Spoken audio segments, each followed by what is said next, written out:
Chuck Norris. 9 days before he died, Chuck Norris posted a video of himself knocking an opponent to the ground. It was his 86th birthday. The caption read, "I don't age, I level up." Someone who spoke with him the day before his death said he had been working out and was in an upbeat mood.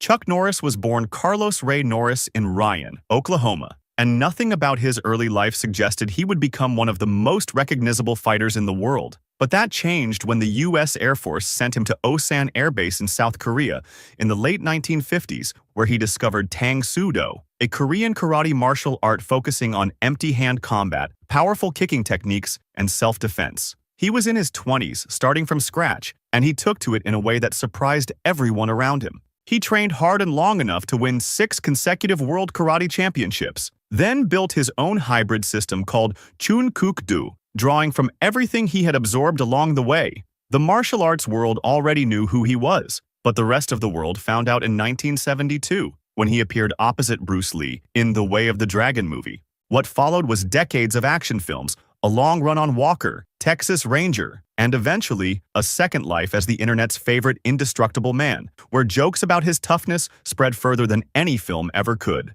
The jokes were funny, but the reality was already extraordinary. At 86, he was still training, still showing up. He died on Thursday morning, March 19, 2026 in Hawaii, and the family confirmed it was sudden. Chuck didn't just believe in something, he proved it through how he lived, all the way to the very end. Miyamoto Musashi. His first duel was at the age of 13, and he won. He fought more than 60 duels across his lifetime, and he never lost a single one. I have read a lot of fighting records, but this one stands alone. Miyamoto Musashi was born around 1584 in Japan, and his early life looked more like a wandering orphan than a disciplined student. No formal school, no lineage, just a boy with a sword and a very clear head about how to use it. By his own account in the Book of 5 Rings, he challenged a traveling samurai named Arima Kihei at 13 and killed him. Most people who fight for the first time at 13 are still figuring out what fighting is, but Miyamoto was already ending things. He spent the next 2 decades moving through Japan and taking on every skilled swordsman he could find. He built a reputation that reached the point where a duel with him became the kind of thing a fighter either survived with a story or did not survive at all. His most famous fight came against Sasaki Kojiro, a swordsman with a reputation to match his own. They were set to meet on a small island, and while Miyamoto was being rowed out, he picked up an oar and carved it into a wooden sword. He arrived late, which rattled Sasaki before the first blow was even struck. Then he hit him once, in the head, and that was the end. He founded the two-sword style called Niten Ichiryu and spent his later years in relative stillness, painting, writing, and sitting with everything he had learned. In 1645, he retreated to a cave and wrote the Book of 5 Rings, handing the manuscript to his top student just days before he died. Historians believe the cause was lung cancer. Miyamoto Musashi built an entire philosophy of combat in a cave, days from death, and then he let it go. Mas Oyama. He was a man who killed 3 bulls with his bare hands. At least that's what they say, but the truth is almost insane. His students called him the God Hand, and unlike most nicknames, this one was not ironic. They meant it the way you mean something when you have seen it with your own eyes. Mas Oyama was born in Korea as Choi Young-yui in 1923, then moved to Japan as a teenager, and threw himself into martial arts with a focus that looked like pure obsession. He founded Kyokushin Karate, one of the most demanding full-contact styles in the world, and built a reputation that went well past excellent fighter into something closer to folk legend. The stories say he fought more than 50 bulls, killing 3 with single strikes and removing the horns of 49 others with bare-handed knife blows. Former students have disputed this, and the only filmed version was later described by his own students to have been staged, with the horn pre-loosened before filming. But the stories spread because people who watched him train were willing to believe them. That gap between what can be proven and what people are ready to believe tells you something real about the kind of presence he had. What was confirmed was that in 1952, he traveled across America and accepted open challenges at 32 locations, demonstrating Kyokushin to anyone willing to show up. And nobody who showed up left unconvinced. In 1957, a bull gored him in Mexico and put him in bed for 6 months. Even the story where he lost involves a bull. He died of lung cancer in 1994 at age 70, still the man every student measured themselves against. After he was gone, Kyokushin carried on. But the standard he had set, the one every student in every gym had trained against for decades, belonged to him alone. Nobody has touched it since. Yip Man. He arrived in Hong Kong in 1949 with almost nothing. His home, his family, everything he had built over decades was left behind when the Communist Party took power, and Ip Man crossed over with essentially the clothes on his back and a martial art in his hands. What he did with that art is why we still know his name. Ip Man was born on October 1st, 1893, in Foshan, Guangdong. He began learning Wing Chun as a young boy under Chan Hua-shun, who was 57 at the time and accepted him as his 16th and final student. He trained quietly for years, never drawing much attention, and might have stayed that way if history had not shoved him out the door with no money and no plan. In Hong Kong, he became the first person to teach Wing Chun publicly, which does not sound radical until you realize the style had always been passed down privately and selectively. He opened his school to anyone who wanted to learn. Students came, and one of them was a teenager named Bruce Lee.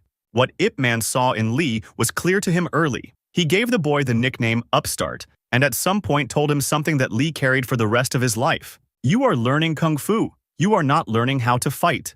He kept coming back to that line. It is still one of the cleanest things ever said about the gap between technique and combat. Lee trained under Ip Man from around 1954 to 1957, and those 3 years became the foundation he built everything he later built on his own. Ip Man died on December 2, 1972, from laryngeal cancer in Hong Kong. He was 79 years old.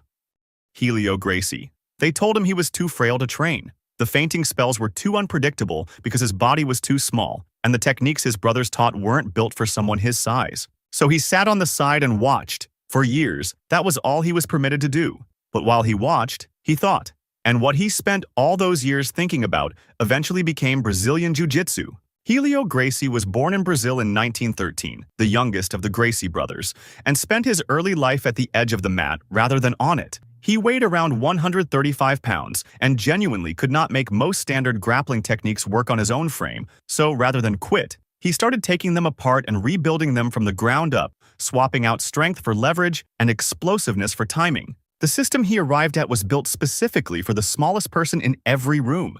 He fought 18 professional bouts, usually against men who outweighed him by 50 to 80 pounds, and submitted his very first opponent in under a minute at age 18. His most defining moment came against Masahiko Kimura, a judoka who outweighed him by nearly 80 pounds. For 13 minutes, Helio refused to submit while Masahiko controlled the fight. Masahiko finally locked in a shoulder hold and broke Helio's arm, but Helio still wouldn't tap for surrender. Then, his brother Carlos threw in the towel. The hold Masahiko used to break Helio's arm became so legendary that the entire grappling world named the technique after him.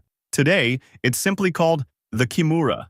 The longest recorded Vale Tudo fight in history was Helio against Waldemar Santana in 1955, which lasted 3 hours and 42 minutes. He was still on the mat teaching 10 days before he died in 2009, at 95 years old. The kid they said was too frail outlasted almost everyone.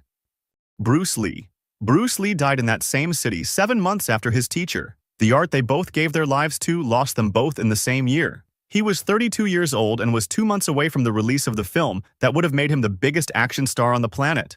Bruce Lee was born on November 27, 1940, in San Francisco, grew up in Hong Kong, and found his way to Ip Man School around 1954. He trained there until about 1957, absorbing the Wing Chun foundation that shaped everything he built afterward. Ip Man called him Upstart, and Lee spent the rest of his life making that name feel accurate. He moved to the United States, studied philosophy at the University of Washington, and began developing his own system which he called Jeet Kune Do, the way of the intercepting fist. It was less a style and more a philosophy, built on the idea that a fighter should take whatever works and discard everything else. No attachment to tradition, no wasted movement, only add what is effective.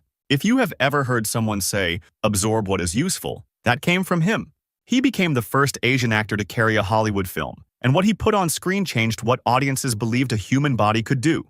In 1972, he made Way of the Dragon alongside Chuck Norris, who opened this video, which closes the circle almost too clean to be coincidence. On July 20th, 1973, Lee complained of a headache at a friend's home in Hong Kong, took a prescription painkiller called Equagesic, and lay down to rest. But he never woke up. The official cause was cerebral edema, a swelling of the brain attributed to a reaction to the medication. He took a foundation someone else built, turned it into something entirely his own, and was gone before the world finished deciding what to call it. Some people leave a mark, but he left a direction. None of the people on this list were the biggest person in the room, but every single one of them was the most dangerous.